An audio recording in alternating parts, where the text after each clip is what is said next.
sa ngayon po kasi sinasabi na pupuwede namang dumalaw kay dating Pangulong Duterte, oo, ang kanyang pamilya at maging ang ilang pong mga malalapit sa kanya. Ano po, kung papayagan din mismo nung sinasabing detainee. Opo. Kayo po, in the absence of any warrant, kayo ba ay inyo ba naiisip na gusto niyo pong dalawin ang presidente sa The Hague?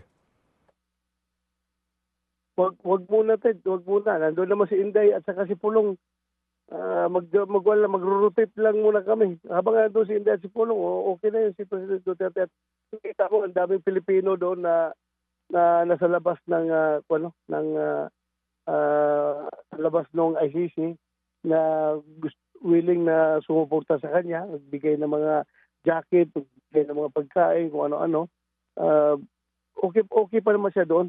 Pero yun nga, kapag may warrant na ako at kailangan na akong magpahuli, then magpasalamat din tayo, given the opportunity na makasama si Pangulong Duterte at maalalayan siya doon sa loob ng silda, kung tayo papayagan na alalayan siya doon, dahil matanda na yun, I would be very happy to serve the former president.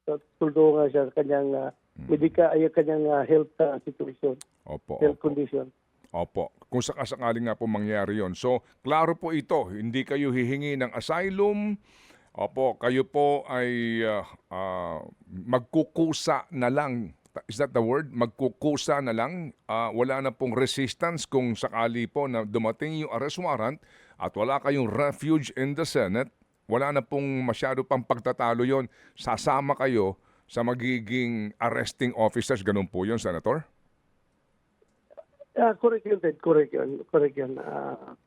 I will present myself to the arresting officers kung sabihin sa akin ng liderato ng Senado, we can no longer protect you. Doon ka na. So, yun ang gagawin ko. Okay, sige po. So, kumbaga, igagalang niyo po itong binabanggit ng administrasyon na dahil sa Interpol na ating pong ugnayan, yung ating pagiging miyembro ng Interpol, hindi daw po sa ICC. Ang sabi, di ba, kung hindi sa Interpol, igagalang niyo po itong Interpol request na ito for the arrest of... Hindi yung kung igagalang or sinasabi natin na tama yung mga ginagawa nilang aksyon.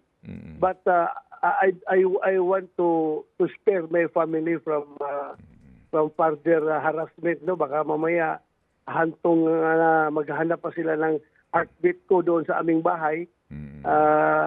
Ayaw kong maging kawawa yung pamilya ko, maharas sila. So, yun namang Interpol na yan. That's a very lame excuse. Alam natin yan na very lame excuse ng Interpol.